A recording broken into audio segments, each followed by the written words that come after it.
Raise your right hand and repeat after me. I state your name.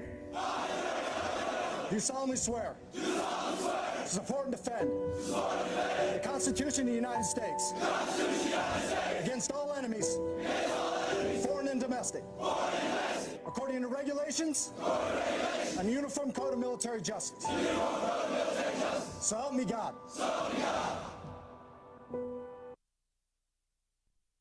Now we turn to the home front. Veterans returning from the front lines are facing a sad and stunning statistic. By one estimate, nearly 50,000 veterans will experience homelessness each year. But there are new efforts to help vets who have fallen through the cracks. And just this week, a sign of progress. Here's ABC's.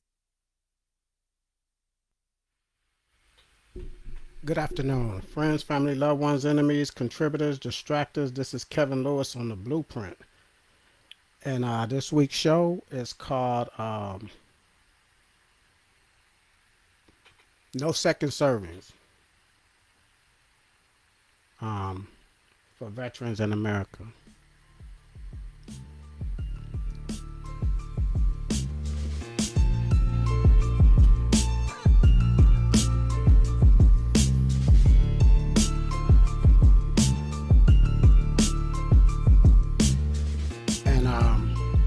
I want to get started on this, and I had a conversation earlier, probably yesterday, and it caused me to change the topic of what I wanted to speak about today. So this is the replacement show, I guess. Now we just coming off of Veterans Day last week. And during Veterans Day, I hear a lot of people say, hey, happy Veterans Day, you know. Thank you for your service and things like that, things of that nature. So it brought to my mind, why are there so many homeless veterans in America? And if you heard from that clip in the beginning, they said it was going to be an estimate of 50,000 homeless vets each year. And that was a staggering revelation to me, because I didn't realize the problem was that vast. And I knew we had a lot of homeless vets in America, and I just didn't know the extent of the situation. But I also want to say this. First of all, there will be no revolution without revelation. And many that tune into the show know when I speak revolution, the first revolution happens with self. That means change on how you see things and how you go about doing things. It happens with self. And when Gil Scott said the revolution will not be televised, the reason that or what that meant was because the revolution is within yourself, and they can't televise that. The revolution is a realization that things need to change within yourself and how you go about doing things and how you see things. And a revelation is an awareness that happens. It's something that's brought apparent, that's made apparent to you that you didn't previously know or realize. So therefore, there can't be a revolution without revelation.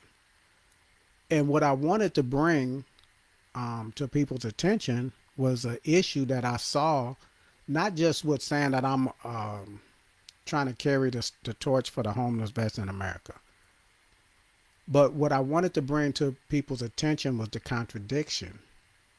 That if you feel that the veterans have done so much for you, and that they're the reasons that you have freedom and all this justice and so-called equality in this country, then why are many of them not getting a second serving in America? They did the first serving by serving the country. And if they did it in the way in which you claim they did, and they're responsible for what you claim they did, then the contradiction to me is when you turn around and look at the staggering number of veterans on the streets. Now, let me say this. Communication versus conversation is an issue that I see happening a lot when you want to discuss an issue. Conversation is just an exchange of words. Communication is an exchange of thoughts and ideals and ideas. That's the difference. So when I present something, mainly on this show, and if I don't have a guest, it's mainly just my perspective or thoughts on things. And I throw it out there, and I want to have this communication. And a conversation is fine on the topic if you don't want to actually just give your perspective or whatnot. But communication, and the positive communication, is a transmission and a receiving of information and thoughts. I'm telling you how I feel. You tell me how you feel about that, or how you feel about the situation. And it should be approached with humility. Anytime you get in a conversation with someone, a communication, if communication is what you're looking for, then the first thing you should do is try to understand what they're trying to convey to you, why they're trying to convey it, and how you feel about it. It should be your response. As long as you understand what the person is saying. But a lot of times, many people just respond because they want to react. And a lot of times what happens is, if someone is presenting something to you and you are not receiving it with humility and a humble aspect of, okay, let me see what this person is saying. Maybe it's something that I do need, or maybe it's something that I should look at. That's a humble way of receiving information. And if it's something that you found that you are guilty of, then you should digest that and not immediately go into defense mode. And this is what I see that happens a lot when dealing with people, when you try to communicate something to them. And conversation sometimes could be just frivolous banter. How your day doing? I'm okay. How you doing? You don't really care how that person is doing. You just are greeting. And that's what sometimes conversation is. Now, when I wish to communicate a point or my point, it is done in humility. Believe it or not. A lot of times people say, well, you say this, and when I challenge it, well, you come back. And that's because I'm supposed to do that if I believe in what I'm saying. If you have a good challenge, then it should be a good conversation. That's how I feel. That's how I see things. I'm not just talking about what I say, but if you stand firm on your beliefs, America is beautiful, America is great, whatever, and I challenge that, you should accept that challenge with humility and listen. That's all I'm saying, is that's how you listen to someone saying something. You listen to what their perspectives are. And if they're coming for something, if they're coming from an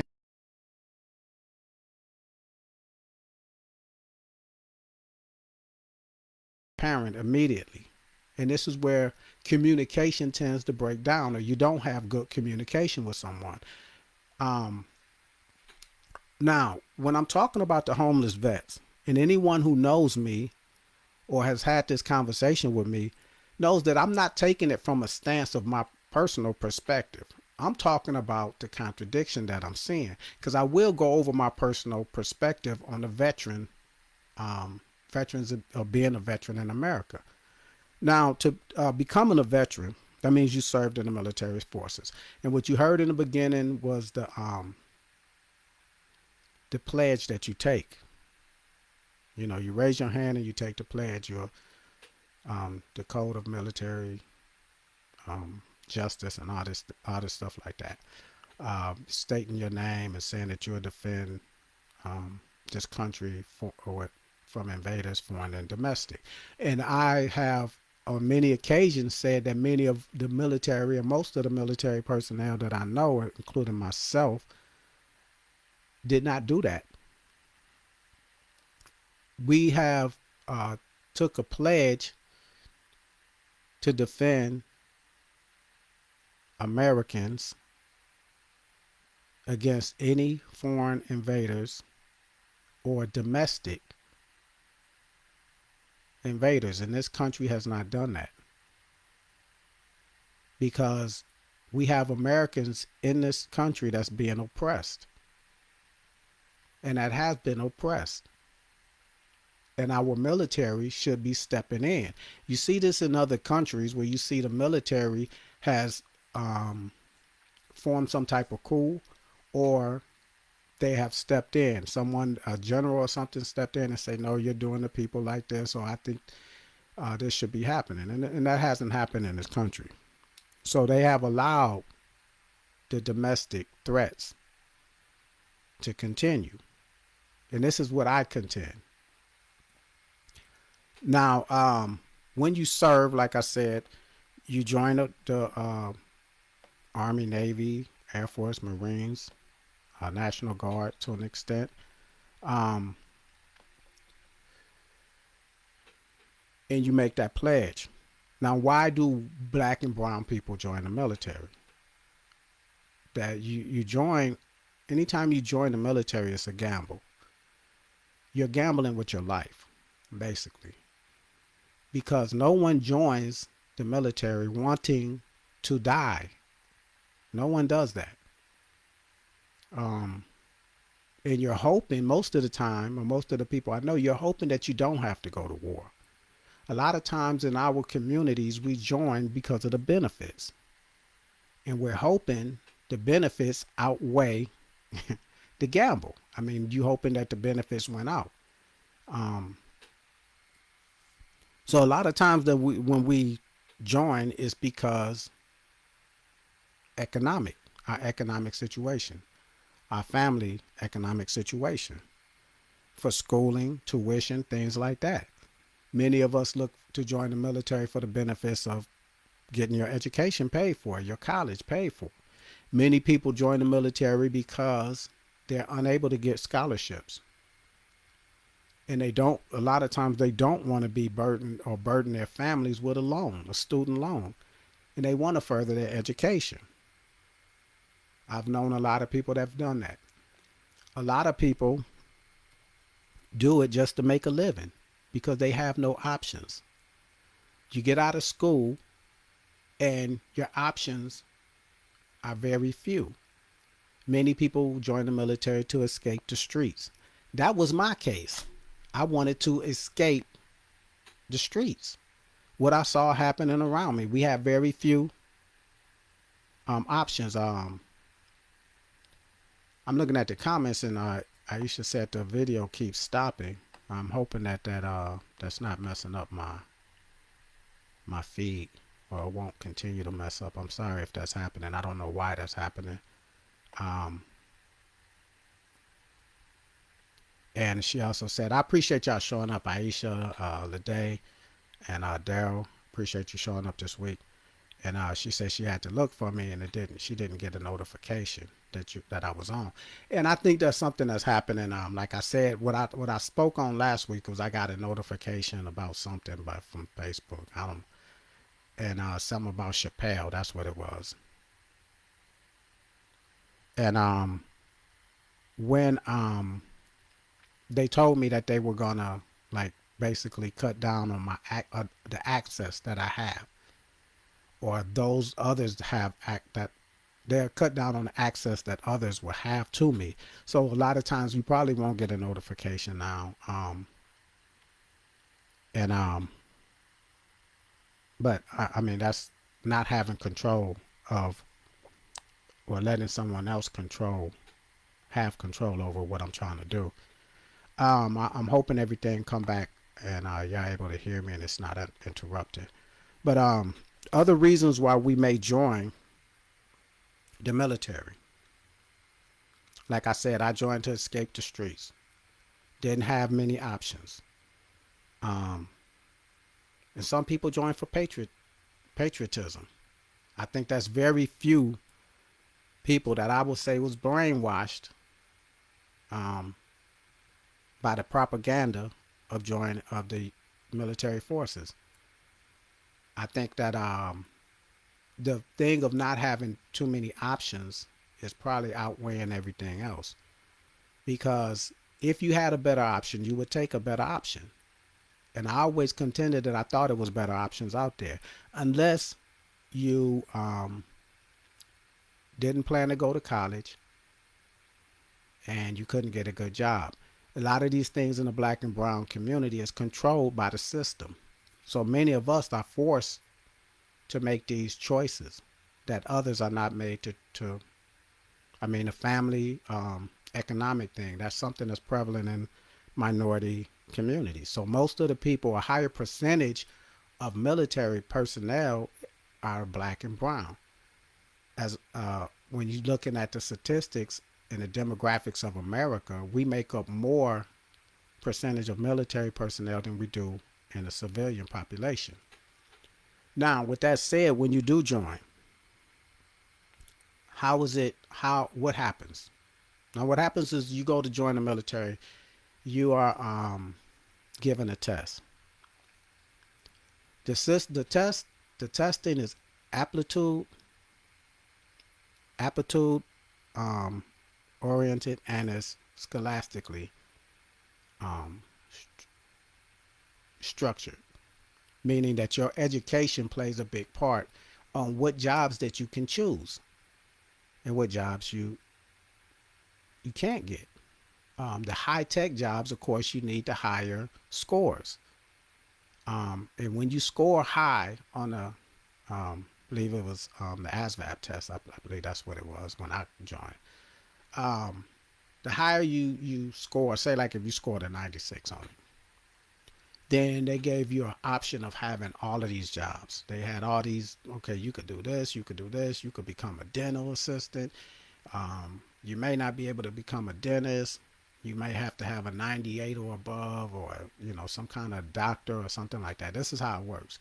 The lower you score, your options are narrowed. So your education plays a big part. The lower scored personnel become your infantrymen, your foot soldiers, your artillery people. They have jobs that have to do with war that doesn't translate into what we would call the real world. This is what happens. Now, I was fortunate enough to score high enough that I had a good choice of jobs, and I chose to be in the technical field. I chose to be a radar technician, air traffic control repair technician. Something that I felt would translate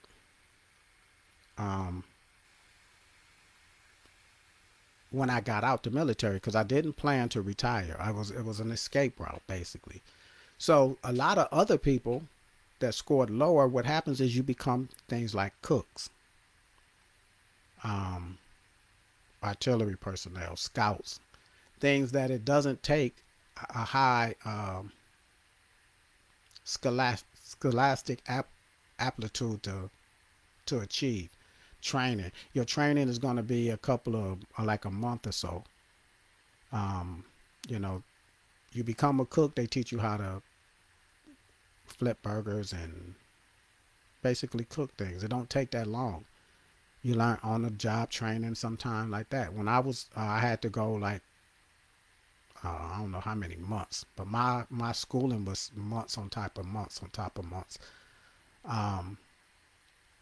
That's how it works. So the people that receive lower education, like we do in our communities, they got the lower jobs. They became the foot soldiers. Those that are on the battlefield. Those that have the higher casualty rates if we ever do go to war. This is how it works. And those that have jobs that don't translate when they get out. And I'm going over all of this for a purpose and a reason. After you get your test and you get whatever job that you choose or that you had a choice for, then you go to basic training. What happens in basic training? They are deprogramming you and reprogramming you to be a soldier, no matter what your job is. I don't care if you're a doctor, a dentist, radar technician, or infantry, artillery person, whatever. A bomb dropper or bullet shooter, whatever you want to call it. We all are the same when we're in basic training. They're stripping you of who you are. They're trying to strip your identity. They do it with stress. Fortunately for some of us, we understand what's happening. And we don't actually allow it to happen. Others don't become as fortunate. What they're trying to do is make you a tool, a part of a machine that don't ask questions, that does what they're told, and will basically run through a wall if they're told to do it. This is the purpose of basic training. They stress you out physically, mentally, as much as they can. Before I joined, I had a friend that joined the military, and he was telling us how it was. I also watched 60 Minutes at that time, and I saw something about basic training. It was a fortuitous situation. I just happened to see this show, and they were talking about the psychological games they play, and I understood and I saw what they were doing and why they were doing it before I even joined. So when I did join, I was prepared for it to a certain extent. Now, what I thought I could do was prepare for it. I'm like, okay, physically, I could do push-ups. I practiced push-ups. I hate running, but I ran. I did what I needed to do: sit-ups, push-ups, and running was the PT test, physical training test. And you have to be able to achieve a certain amount or score to succeed.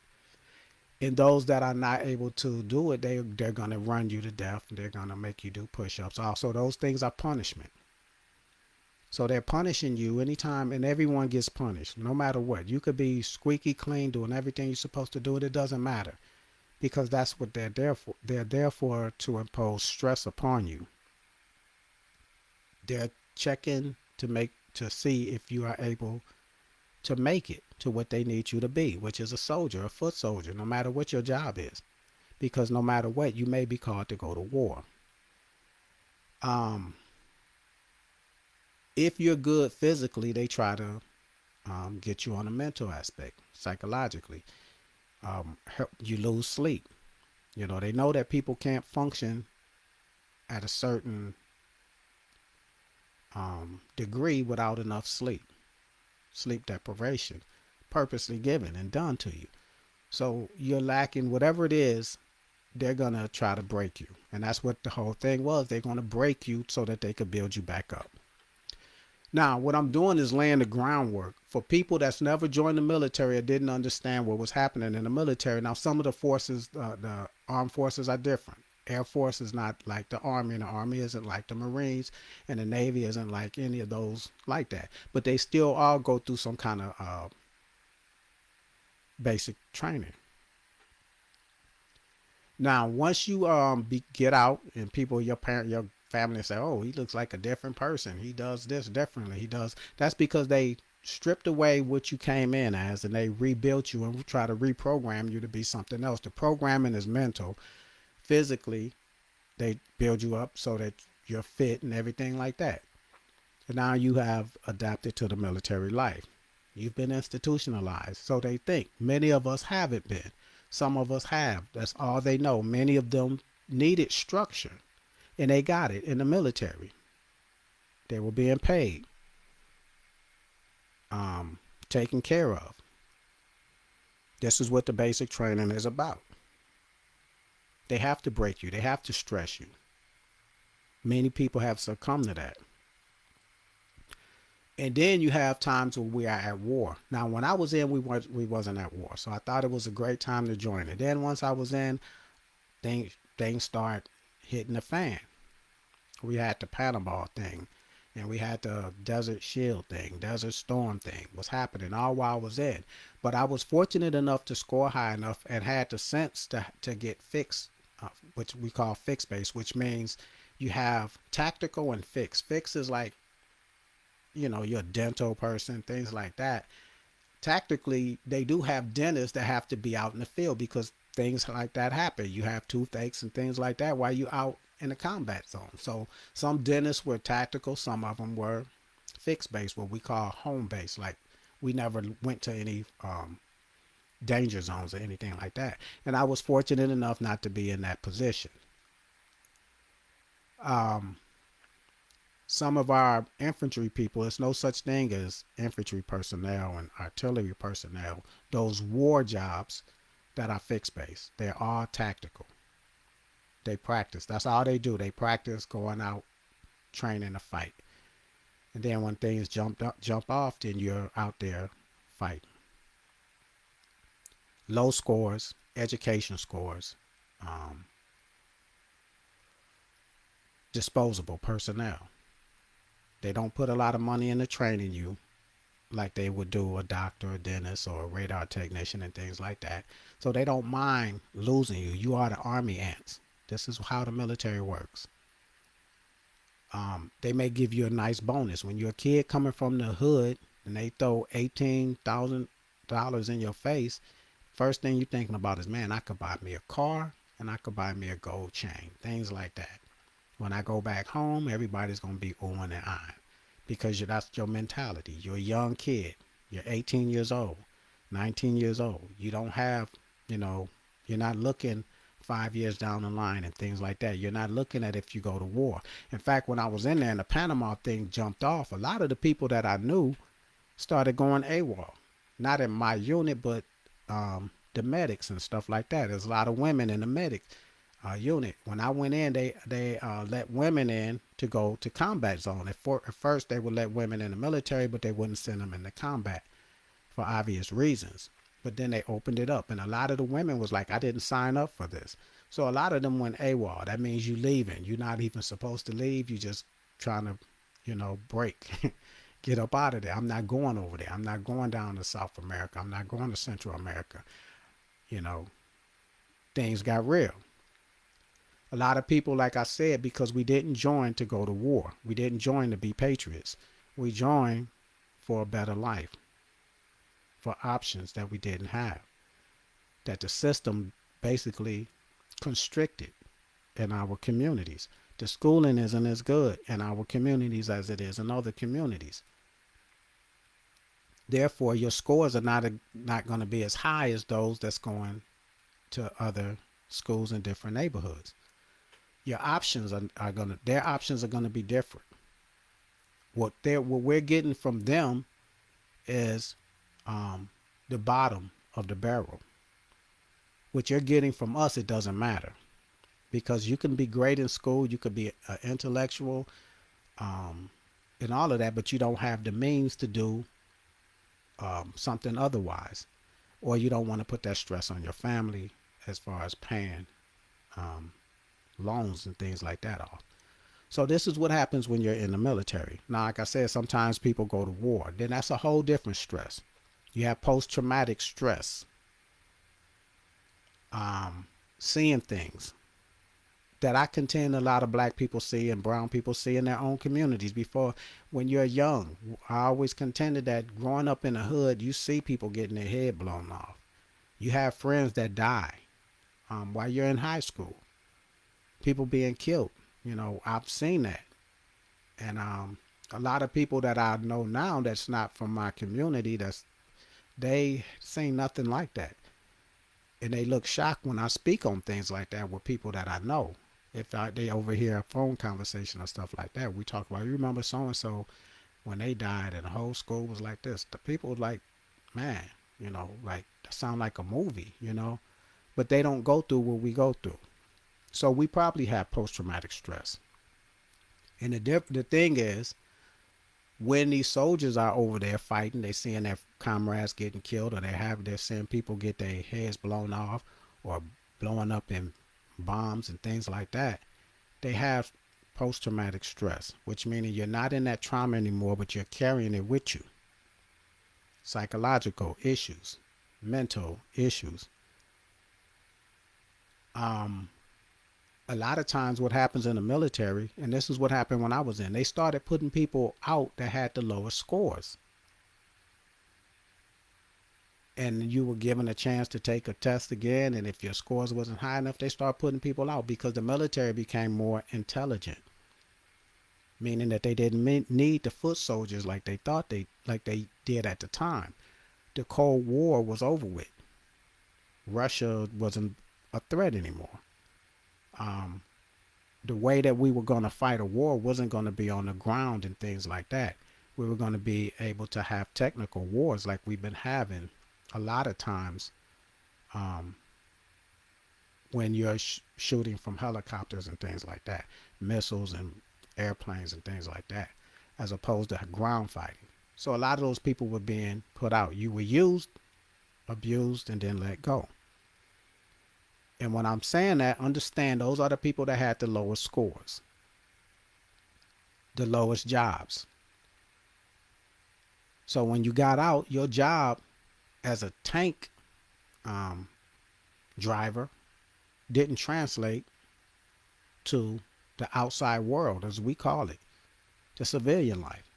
If you was a scout, a tracker, and you went out ahead of your platoon and you was looking and making sure there was no landmines and things like that, and trying to check out the village that y'all were going to come upon, and sitting up in a tree scoping everything out, seeing if there's any enemies, that don't translate for when you need a job outside of the military.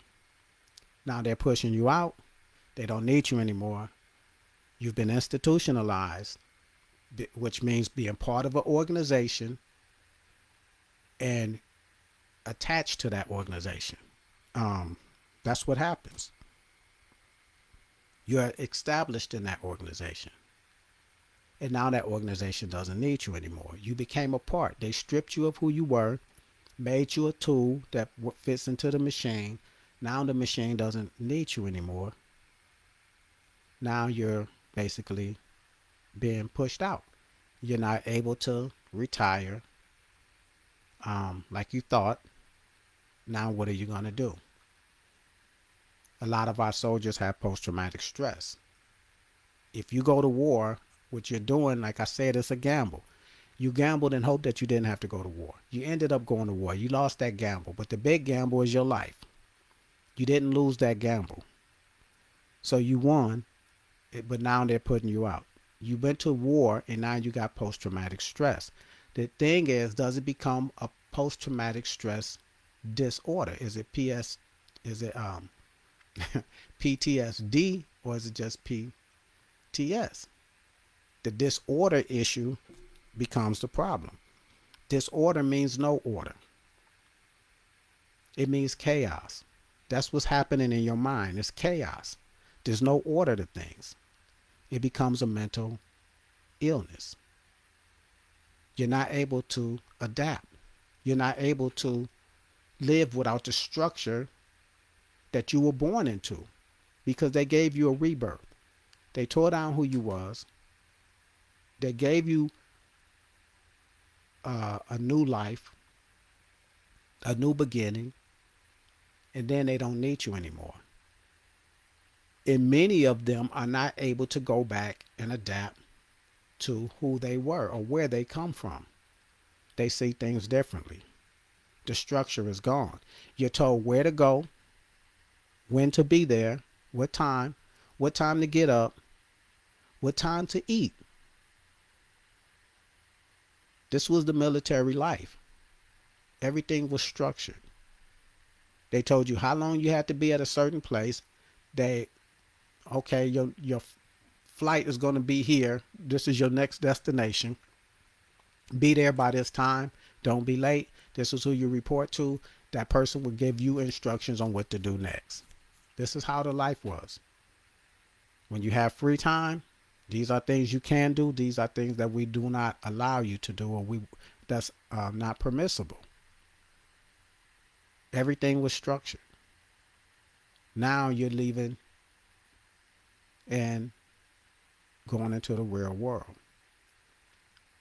where everything, the onus on you. A lot of people are not able to adapt. When I bring up these conversations about homeless vets, and people tell me things like, well, that's because a lot of them have mental illnesses. A lot of them are alcoholics. A lot of them are on drugs. That's why they're out there homeless. But what that is, that's a deflection of the conversation, the communication that I'm trying to have. I understand that a lot of people that's homeless, there's over 500,000 homeless people in this country.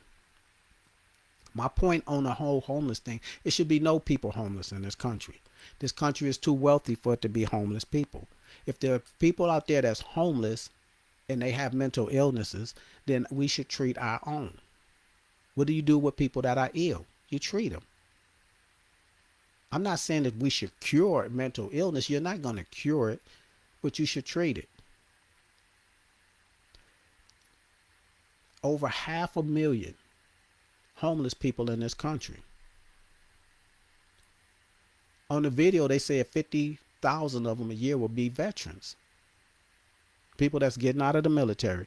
Now, what they also on that video, what they were talking about was the number has declined. I think last year was up to 38,000 homeless vets. And what has happened is because you have nonprofit organizations going out, finding vets, working with the VA, the Veteran Affairs, and they're trying to do something with some of these vets, giving them homes. Now, when I posted something on it, people were saying the first thing, well, their model is mental illness. I understand that. That's an easy way to just brush people to the side by saying, well, they crazy, that's why they're homeless. Not what made them crazy. A lot of times I hear women talk about when men say, well, man, she crazy. And a lot of women say, well, that's because he driving her crazy. That may be so, yeah. But what about these vets out here that's crazy? They weren't crazy when they was in the military. They wasn't crazy when they joined the military because the military wasn't accepting them. Because the military they were liable for you while you were in. They made sure that you didn't have, like I said, they did test it. They put you through basic training to see if you was going to snap. You didn't snap. You weren't mentally ill. You wasn't mentally fragile. The ones that's mentally fragile wouldn't have been able to make it. They tested your mental health. They tested your physical health. And if you didn't make it, they will put you out. So once you broke through this threshold, that means you passed you passed their test. Their stress test. Now all of a sudden you get out and you're stressed and you can't adapt. And people just brush it off and say, well, that's because they're mentally ill. What made you mentally ill? This was the communication that I wanted to have with people. If you're going to say Happy Veterans Day, thank you for your service, you're saying it to people like me. You're not saying it to the person that's on the street with a cup, asking for change, looking for food. You're not doing that to him.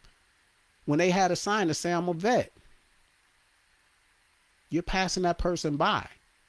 This is the cognitive dissonance that goes on when you say things like that about our veterans being homeless.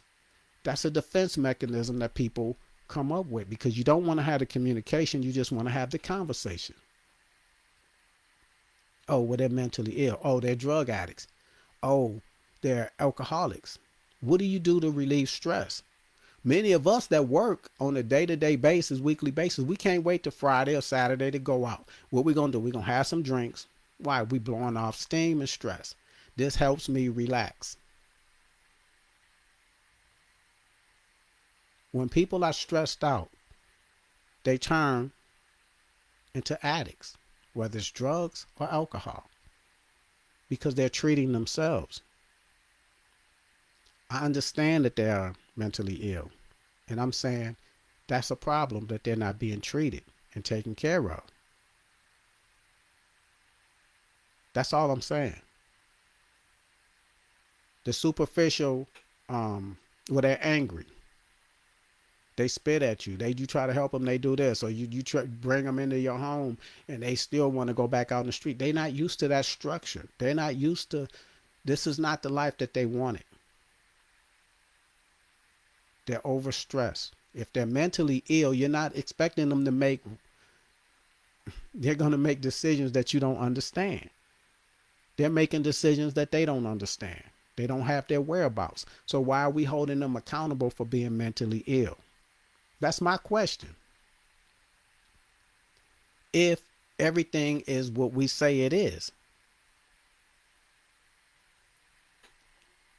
and we are happy for their services.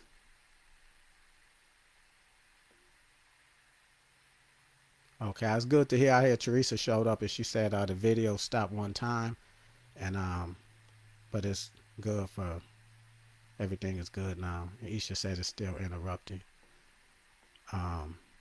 Marshall said, "Hey, cuz, I appreciate you showing up." Mary, appreciate you showing up. So this is what's happening. This is what I'm trying to do. I'm trying to have communication about something. And if you actually understood and talked to me, you'll understand I have a whole different perspective on that. But if you're going to be having Veterans Day, I think they deserve more than a free meal. See, that's fine. I mean, if those people that came off the street and they barely got shoes on their feet or they raggedy and they came into whatever establishment that's giving veterans meals, they're going to say you have a veterans, you have a card, and you have those people. If you're mentally ill, what are you keeping with you? What calendar do you think they have to say, okay, today is Veterans Day, I could go get something to eat at IHOP or Denny's or whatever? I had a conversation with someone and they were telling me, well, how you doing? I'm like, I'm good. You know, they were calling me. I was at work and they was like, well, at least you made it through the week. You should be thankful this, and this. And I spoke to them on a different perspective on that. I said, well, the only thing the weekday means or Friday means to somebody is because they're off the weekend. If, like, you hear people say, well, this is not my Friday, or Wednesday is my Friday because I'm off Thursday and Friday. And I was trying to convey to them that that stuff is made up. This is a thing that's made up, a work week and all this stuff. The Native Americans didn't care what day it was. Every day was the same. The sun rose and the sun set, you know, and everything, and they ate. They didn't have a work week. That's the only reason, or school or things, structures made the week pertinent. That's what I was trying to convey because I was just thinking on other levels at that time. And it aggravated them because they were just trying to say, well, at least, you know, it's a blessing it's Friday. And I'm like, well, Friday doesn't really mean anything to people that don't have anything, that people that don't have a job. These are those people. They don't have a calendar because every day is the same for them. They're out on the street. People are walking by, passing them by. Every day they're looking for food. They don't have to be anywhere at a certain time. So they don't have a calendar to worry about Veterans Day. That's something that we deal with. And when I'm saying we, even though I'm a veteran, I'm saying a lot of us are not mentally ill. A lot of us are not alcoholics. A lot of us are functioning. Okay, and then it's you're telling us Happy Veterans Day. But there are veterans in need. This was my point of communication. If you care so much about the veterans, then something needs to be done about the veterans. Now, someone was saying, well, you know, I do this and I give them. I'm not talking about individuals. I'm not talking about your aunt had a son or whatever and he's homeless because he chose. I'm not talking about individuals. She is not prepared to deal with what came home to her. We are not prepared to deal with mental illness. We are not prepared to deal with alcoholism. We are not prepared to deal with drug addiction. What I'm saying is the government should be taking care of their own. Those that are responsible for their freedoms and the things that this country is able to do abroad to other countries to get resources and things that they're doing, the big stick that they're able to wave, and no one wants to say anything or do anything because they have the military behind them. These soldiers that are disposable to them because they are quick to get into conflicts. They're not sending their own kids. No congressperson, nobody in Capitol Hill is sending their kids in the military to be on the infantry and the artillery units or the Marines and the first responders and things like that. So when you're dealing with other people's kids, you're quicker to go into conflicts. This is what I'm saying. You use them, they survive, they should be taken care of. The conflicts that you put them in gave them PTSD. Many of them. Some of them don't just have post-traumatic stress and they're able to function. Some of them are not able to function. If they're not able to function, then take care of them. That's all I'm saying. We have a homeless problem in America, period. But none of them, the homeless issues or the problem that they have, even though we shouldn't have them, period, when you're giving billions of dollars of tax breaks to billion-dollar corporations, you're giving millions and millions of dollars, hundreds of millions of dollars of tax breaks, then hire those veterans. Or tax them and use that tax money to help those that's out there homeless. I'm not even, and if you know me, this is what I'm about to get into. I'm not even on that veteran tip like that. The thing that aggravates people about veterans is they act like they're entitled. And I'm not talking about those people that's on the curve. I'm talking about those people that serve. And the first thing they want to yell out is, I'm a veteran. My attitude is whoop-de-doo. Because I was on the inside. I know what you do. I know you're not fighting for this liberty and justice and all this stuff like that. I know you're carrying out the agenda of this government. Osama bin Laden died or was killed during the Obama administration. Why are we just pulling out of Afghanistan this year? Why? America uses its military abroad to serve her interests. That's plain and simple. That's me, and I can have that communication with people. Russia is not a military threat. We're not in a Cold War no more. We're not worried about it. And even if we were, they're talking about nukes. We're talking about nukes. It's not a foot soldier anywhere that's going to do anything about a nuclear weapon or nuclear missile that's being launched. I have a different perspective than a lot of people when they talk about veterans and Veterans Day, and I don't have that, or the privilege. Well, I'm a veteran, I serve, because they buying into the propaganda that you have done something extraordinary for our resources in our country. And if that is the case and I am wrong, then do something for those people that are broken because of your freedoms that you claim that the military has given you. You're free to make money. You're free to go to the club.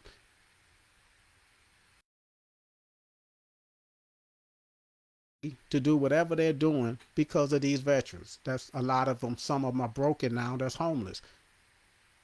Do something for them. It's the government's responsibility. When you sign up in the military, you're government property. When I was in the military, you wanted a crazy hairdo, that sergeant would say, you're government property. That's not permissible. No stylish haircuts. You know, we tried to do the high cop fade with the slants and all that stuff like that when we was fixed base. That's like, yeah, I mean, we meeting regulations. Your hair is cut low on the sides and all this stuff, but you had your hair and you had some little dip to it. They're like, nah, you're government property. They checked your tattoos, and if you couldn't at that time, you couldn't get tattoos. You know, like the sleeves and stuff like that, because we were government property. When we got in trouble, when we came home and we got arrested by the police, you know, they had to turn us over. They had to call the base or whoever branch we were in, and they had to release us to the MPs because we were not under your jurisdiction. Your regular police officers, NYPDs and SAPDs or HPDs, whatever, LAPDs, they had no jurisdiction over us like that. They could detain us, but they had to release us to MPs, military police, because we were government property. You were property of the government. Now you became damaged goods. All I'm saying is the government should take care of you. If you love your veterans like you say you do on Veterans Day, and everybody want to say thank you for your service and post their pictures, and everyone say thank you for your service, we are the ones that made it out. Okay, we're doing okay, but not all of us are doing okay. This is all I'm saying. Not all of us are doing okay. So if you love them for like you say you do, and it's not a facade, then I'm not saying you go out and feed a veteran. That'll be asinine. You're not equipped to deal with the homeless problem in America. It shouldn't even be the nonprofit organizations working with the VA. That tells you that the VA is not equipped to deal with the issue. When they got to get help from nonprofit organizations. When the government is making money hand over fist, corporations are making money hand over fist for the liberties that you claim that these people afforded you. Give them the jobs. Give them the treatment if they need it. When you get out of the military, you're used to this structure. It should be an option that you work for something in the government that has structure like that. Border Patrol. They should be 100% veterans. As far as I'm concerned, that's America taking care of her veterans. That's the second servant. You served us. You want more? Okay. You're not needed in the military anymore, or you chose to get out, but we have another job for you that has structure. Well, all you got to do is go up and down the border and make sure no one's jumping the fence or coming over the river or whatever. It's going to be like a military, same old thing.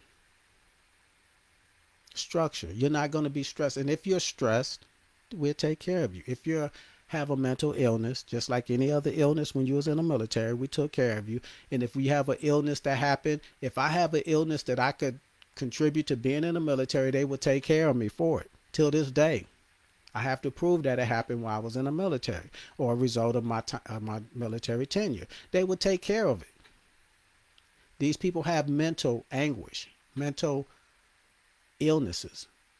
Take care of them. They shouldn't be homeless. And a lot of these people, if you look at some of these, I went to YouTube and looked on videos and things like that. A lot of these people that got the help, like in Louisiana, they were going through getting all their veterans off of the streets. A lot of those people wasn't alcoholics. They wasn't drug addicts. They didn't have mental illness. They just couldn't adapt. And they chose not to use those other means to treat themselves to get away. They just was on the streets. They had nowhere to go. And they gave them free housing for the rest of their lives. That should be the norm. And it shouldn't take a nonprofit organization to take care of your own. You got $6.4 billion that you given to Afghanistan refugees. For people that didn't grow up in America, that wasn't American, that you're letting come over here. The UN isn't taking care of them. They didn't do them like they did Israel and say, okay, we're going to give you this land and y'all start from anew and, blah, blah, blah. And maybe we'll kick money, funding. No, they're coming to America. America is giving them. Your tax dollars is giving them $6.4 billion. We got over 500 million people that's homeless in this country. Almost 50 million of them are veterans. Take care of them. Put them in an institution. The mentally ill should not be on the streets. The mentally ill should not be scrapping for crumbs to eat. I don't care if you're a veteran or a civilian. That shouldn't happen in any country that's as wealthy as America. This is the point. I'm sorry, I'm going on a rant. And let me read. Teresa said, most vets that are infantry are seen as pawns. So they are disposable. And that's true. That's what I was saying. That's what the reality is. And the sad part about that is when you're watching CNN, Fox, and all these things like this, and they say 8 people died in a helicopter crash in Afghanistan. It's a ticker. After a while, when you first get on, it becomes news. But then what they try to do, they try to distance that. They don't want it to become a sore spot for the civilians. So what happens is it's a ticker. that goes around across the bottom. 6 soldiers killed in this country and that country. Those people that have kids over there are the ones that become concerned. So they'll make calls, they'll try to contact them to make sure that wasn't one of theirs. That's what happens. Now, when you get out, you're disposable. No one's telling that man on the street, Happy Veterans Day. If he's a veteran on Veterans Day, he's a veteran December 4th. He's a veteran November 28th. He's a veteran in April. You're not just a veteran for one day. If you really appreciate them like you say you do, then I'm not saying go out and do anything extraordinary, but I'm saying put pressure on the government. People that talk about they vote and all this stuff like that, you want to charge these candidates with all these questions, ask them what they're going to do for the homeless veterans. If you actually believe in what you're saying on November 11th. If you're not, if you don't, and you're just going along with that, and that's just conversation, Happy Veterans Day, just like how you doing, and you don't really want that, oh man, this is what really, no, you just, if it's conversation, then cool, I understand it. Like I said, my perspective. Privilege, that's an issue. I think some people, other people that's not a veteran have an issue with that they act like they're privileged. The propaganda, I don't buy into the propaganda. Now, the domestic issues that you swore to, that you would defend, foreign and domestic, you haven't done that. I didn't do that. It wasn't set up for us to do that. Those are just words, basically conversation, something that sounds good to swear to, because we don't do that. I did see veterans, and I don't know if y'all remember this, when they had the pipeline thing and the Native Americans were saying, y'all not going to put a pipeline, and they were basically having a protest on the land, and the veterans came out there to help them people because they're Americans. And they said domestic and abroad, foreign and domestic. And I applauded that. I was like, that's cool. But they're veterans. That's not, why didn't the military personnel go out there and do that? It's not set up like that. That's how I see things. But I'm not just talking about for me. I think that they give them great benefits. I would like to see some things done differently. But I'm not out there telling anybody Happy Veterans Day. Veterans Day came and I was like, why these kids ain't in school? And they're like, it's Veterans Day. I'm like, today? Like, I don't even pay attention to that. Anybody that knows me, anyone that knows me, I'm not someone that's out here veterans this and veterans that. But I'm saying I see the contradiction, so I can have communication about what I see in a contradiction. The contradiction is, if you believe in this, then do more. If they've done the things you said they did, then you owe them to do more.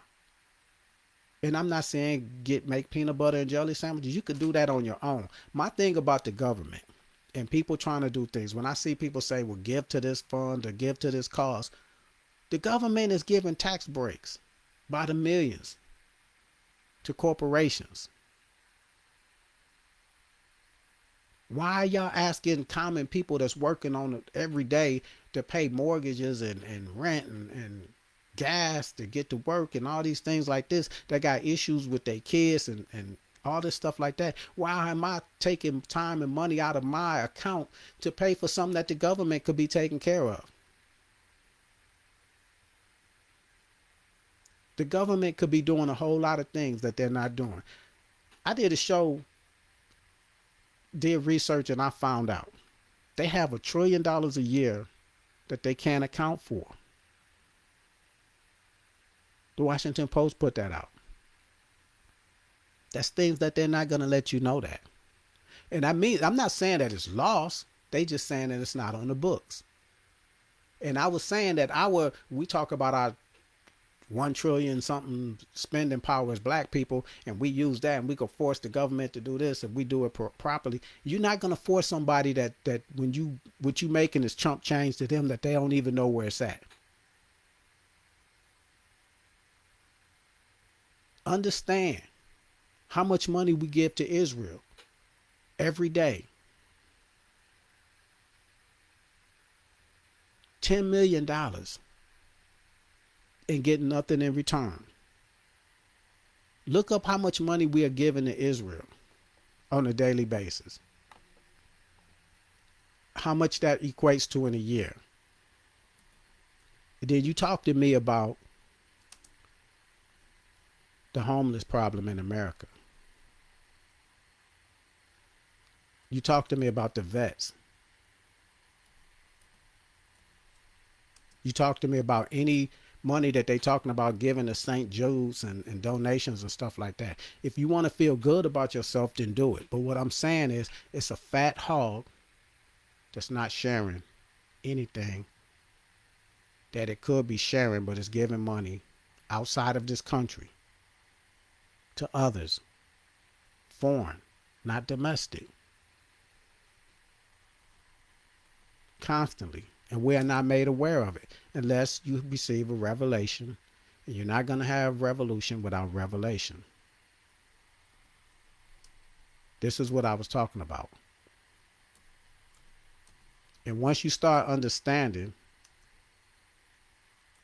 what this country, what this government is doing, you're not asking them to do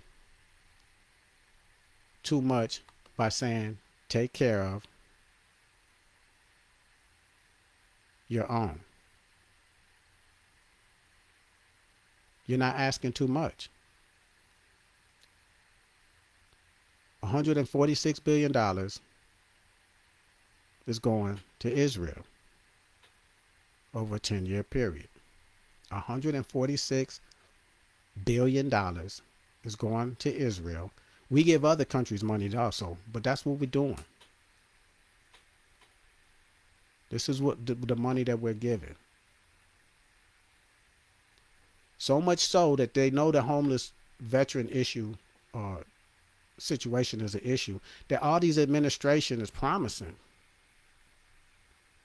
that they will take care of it when they're running. Just like they do black people. They say, this is what we'll do. This is what we'll do.